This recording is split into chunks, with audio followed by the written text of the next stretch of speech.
ایک آج کل جو بیماریاں پھیلی ہوئی، فالج عام ہو گیا ہے، برس، ہاتھوں پہ سفیدی، چہروں کی سفیدی، جو چہرے پہ سفید نشانات آ جاتے ہیں، اور دماغ کا خراب ہو جانا جسے جنون کہتے ہیں۔ یہ تین بڑی بیماریاں ہیں، برس، فالج، جنون، جو آج کل پھیل رہی ہیں معاشرے میں، اور آپ ان کا علاج کراتے کراتے لاکھوں کروڑوں روپے لگا جاتے ہیں۔ بعض لوگوں کے چہرے جو ہے وہ اس سفیدی سے ٹھیک نہیں ہو پاتے، ہاتھ جو ہیں وہ بدن پہ ہاتھ جو ہے وہ سارے سفید ہو جاتے ہیں۔ نہ اس کا حکیموں کے پاس علاج ہے، نہ ڈاکٹر کے پاس، اگر کراتی بھی ہیں تو اس پر کافی ٹائم لگتا ہے۔ لیکن آج جو میں آپ کو بتانے جا رہا ہوں، یہ ایسا نسخہ ہے جسے کس نے بتایا ہے؟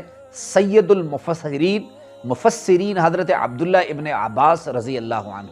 اور یہ یاد رکھیے، یہ چند سیکنڈ کا عمل ہے، لیکن اس میں سب سے بڑی پابندی یہ ہے کہ آپ نے اس کو پابندی سے کرنا ہے، اور اللہ رب العزت کی ذات گواہ ہے کہ 10 سے 15 سال ہو گئے اس عمل کو میں خود کر رہا ہوں، اور اس عمل سے ایک آپ کی برس کی بیماری، ایک جنون اور ایک فالج، یہ بیماریاں اللہ رب العزت دور فرمائے گا۔ اور چوتھی، آپ کے چہرے پہ اگر کوئی داغ وغیرہ ہے تو اللہ رب العزت ان داغ کو بھی ہٹائے گا، لیکن شرط یہ ہے کہ یہ چند سیکنڈ کے عمل کو آپ نے پابندی سے کرنا ہے۔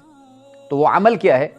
ایک دعا ہے، سبحان اللہ العظیم و بحمدہ لا حول ولا قوت الا باللہ۔ یہ چند الفاظ ہیں، جیسے ہی صبح کی نماز کے بعد آپ سلام پھیریں، آپ نے فوراً سبحان اللہ العظیم و بحمدہ لا حول ولا قوت الا باللہ 3 مرتبہ اس کو پڑھنا ہے۔ کتنی مرتبہ؟ 3 مرتبہ پڑھنا ہے اس کو۔ پھر جب آپ شام کو سلام پھیر لیں تو آپ نے پھر اس کو سبحان اللہ العظیم و بحمدہ لا حول ولا قوت الا باللہ کو 3 مرتبہ پڑھنا ہے۔ آپ 3 مرتبہ پڑھیں پابندی سے، پھر دیکھیں اس کا اثر کیسے ہوتا ہے۔